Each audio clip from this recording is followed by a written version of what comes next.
Sesaat lagi Anda akan menyaksikan indahnya Ramadan yang dipersembahkan oleh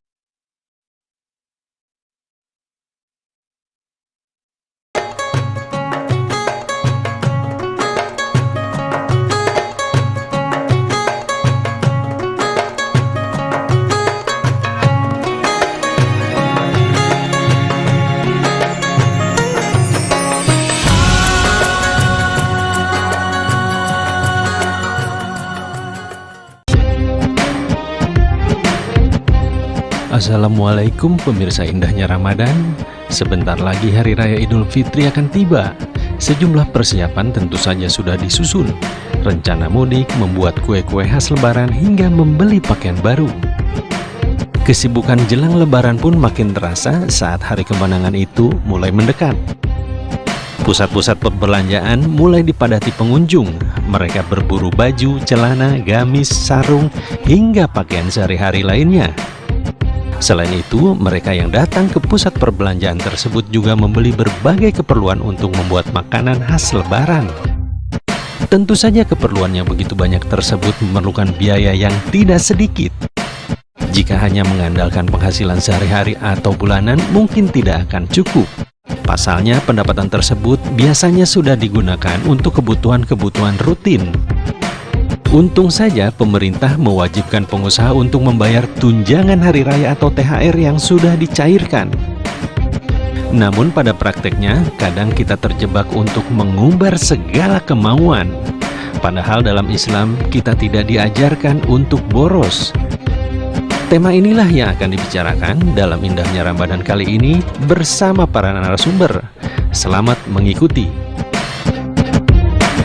Assalamualaikum warahmatullahi wabarakatuh. Pemirsa dimanapun Anda berada, kembali bertemu kita dalam indahnya Ramadan. Saya Hilbram Dunar bersama dengan guru-guru kita hadir di sini. Ada Kiai Sumarno. Assalamualaikum Kiai. Assalamualaikum warahmatullahi wabarakatuh. Ustadz Azhari. Assalamualaikum. Waalaikumsalam warahmatullahi wabarakatuh. Gus Han juga. Assalamualaikum warahmatullahi wabarakatuh. Kalau tadi kita saksikan dari tayangan sebelumnya tentang THR yang sudah mulai cair di kondisi seperti sekarang, udah keluar, sudah Anda terima. Tentunya alhamdulillahirabbil alamin kita ucapkan. Dan biasanya pemirsa ketika THR jangankan sudah cair, belum cair aja sudah kepikiran mau ini itu plus ini plus itu. Nah sekarang sudah cair, tambah lagi nih list belanjanya, mau tambah ini tambah itu dari yang sebelumnya ini dan itu.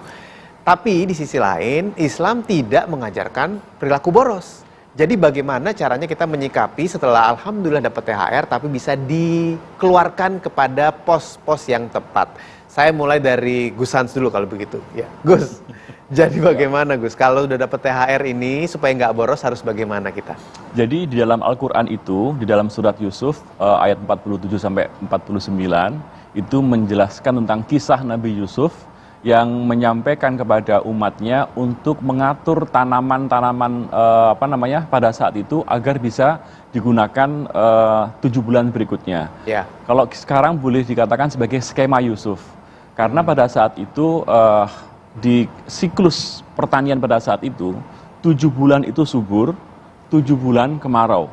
Oh. Ya, maka ketika mereka memanen tanaman, maka tidak dihabiskan pada saat 7 bulan itu karena untuk menjaga nih yang 7 bulan berikutnya. Yeah. Maka ada konsep saving di situ. Oh, yeah, nah, maka memang bijak di dalam berkeuangan, bijak di dalam mengelola keuangan seperti halnya diatur di dalam Quran dan sebagainya, itu memang sangat masuk akal dan sangat relevan sekarang ini. Jadi sekarang boleh dikenal namanya skema Yusuf.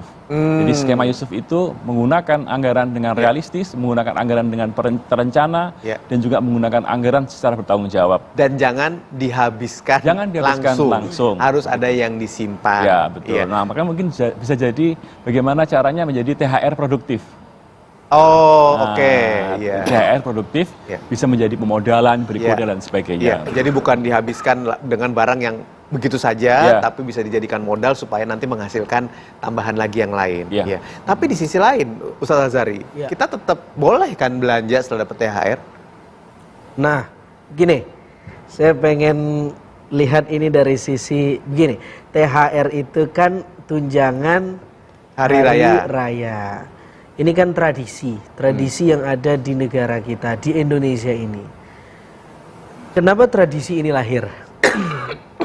THR ini ada ketika mau menjelang Idul Fitri. Ya. Saya melihat begini ternyata, Idul Fitri itu, Id artinya kembali. Fitr salah satu maknanya adalah kembali berbuka.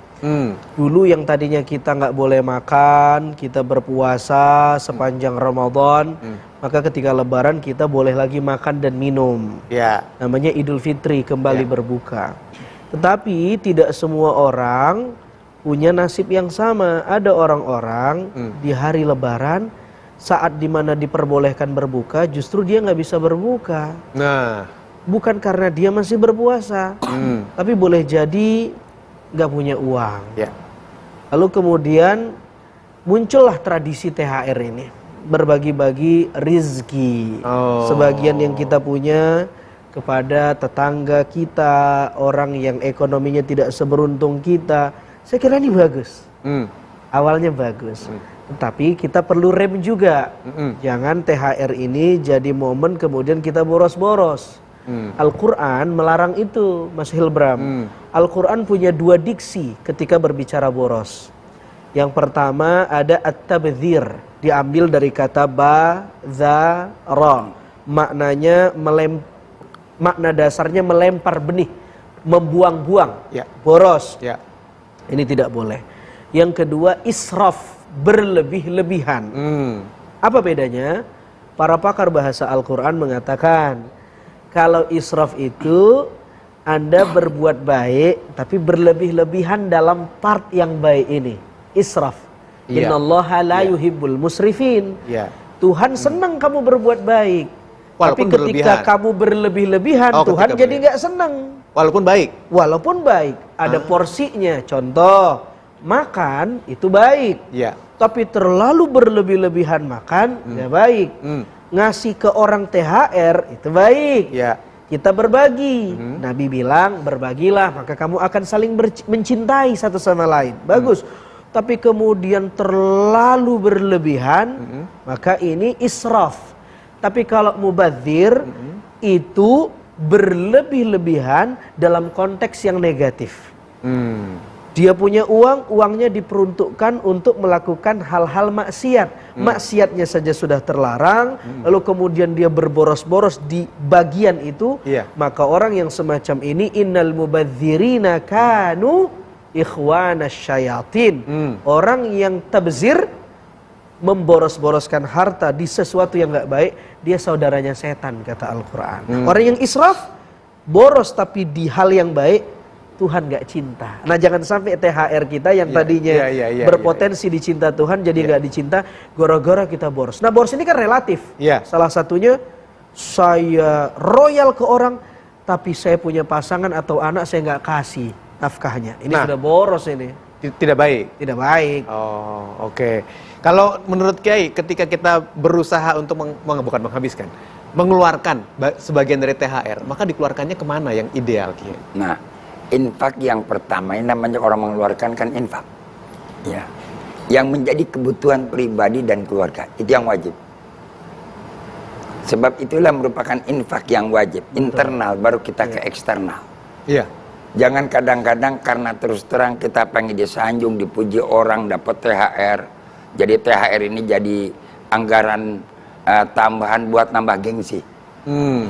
Biar kelihatan dia seperti kayak dermawan, sementara keluarga dan anak istrinya masih membutuhkan yang harus diberikan. Maka dia udah berikan kepada orang lain biar kelihatannya seperti kayak dermawan bagi sono bagi sini. Ini nggak boleh. Harus keluarganya dulu. Karena Allah bilang ku anfusakum wa ahlikum nar. Sebab ketika keluarga juga kurang tunjangan ekonomi, dia akan menjadi api dalam kehidupan rumah tangga kita. Jangan coba-coba. Apalagi urusan THR mau lebaran, kurang saja mereka disentuh dengan ekonomi yang menjadi kebutuhan kehidupan mereka. Ini kan bicara kultur kita. Bukan kita bicara di Timur Tengah. Video ini kita bicaranya di negara kita. Kalau di Arab, beda lagi. Kalau di Saudi ya di Arab Timur Tengah nggak ada urusan THR begini. Ya kan? Mereka adanya ntar THR-nya kalau hajinya haji akbar. Oh, iya. Yaumal Jum'ah dia punya wukuf. Ya. Nah, baru dapat THR. Kalau hari raya nggak ada. Idul Fitri nggak? Nggak ada Idul Fitri. Kalau kita justru Idul Fitri jadi dambaan. Kenapa? Sebab kita ini kalau pergi bulan di Lebaran Idul Adha, udah banyak orang motong kambing. Ya. Udah banyak orang motong sapi. Dan kita pun juga nggak jadi tempat penyelenggara ibadah haji karena Ka'bah tidak ada di Indonesia. Ya. Nah, kalau dia kan wajar di sono. Ya. Nah kalau kita kultur ini bagaimana kita? Selagi kultur itu baik dan positif, apalagi Idul Fitri membangun silaturahmi, bagus, boleh. Tapi tadi dibilang tidak boleh ada berlebihan dan juga jangan ada pemborosan. Kebaikan pun berlebih nggak bakal baik. Dia mau sedekah lebih, tapi keluarganya dikurangin, boleh tidak? Tidak. Nggak boleh. Kenapa nggak boleh? Sebab infak yang wajib adalah kepada dirinya dan pada keluarganya. Ini yang perlu disadari. Keluarganya dulu beresin. Kalau udah cukup, pakaiannya sandang, pangan, dan papan sudah rapi, please silakan. Iya. Tapi kalau belum cukup, jangan coba-coba. Ya. Ini akan jadi madorot. Nanti akan membagikan apa? Sama juga kita membangunkan macan lagi tidur. Wih. Serem kan? Dia punya macan di Kenapa rumah. dibangun macannya? Ya, itu kan penjaganya 2 orang di rumah.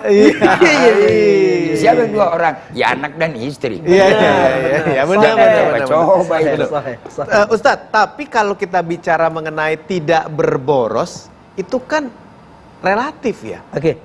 Borosnya tuh yang mana? Berlebihannya tuh yang mana? Kan nafsu manusia beda-beda. Intinya Kebutuhan tuh juga kayak gini beda-beda. tuh. Islam tuh agama tengah-tengah. Islam selalu menengahi di antara 2 kutub yang berlebihan. Contoh, Islam nyuruh kita jadi pemberani. Pemberani itu tengah-tengah antara pengecut dan konyol. Iya. Ada orang yang terlalu takut. Islam gak suka pengecut. Iya. Tapi ada yang konyol. Iya. Terlalu Nekat aja, berani. tanpa perhitungan. Nah, Islam mengajarkan kita tengah-tengah, berani. Oke. Islam mengajarkan kita untuk dermawan. Dermawan itu tengah-tengah antara bakhil, pelit dengan boros. Ya. Oke. Pelit gak boleh. Iya. Boros juga nggak boleh. Tahan sebentar, Oh, Ustadz. siap. Saya Tengah-tengah. mau potong di tengah-tengah nih, Ustadz Oke. lagi cerita. Pak, pelit nggak boleh, boros nggak boleh. Tengah-tengahnya tuh gimana menemukannya supaya tepat sesuai dengan ajaran Islam. Akan kami bahas sebentar lagi, jangan kemana-mana.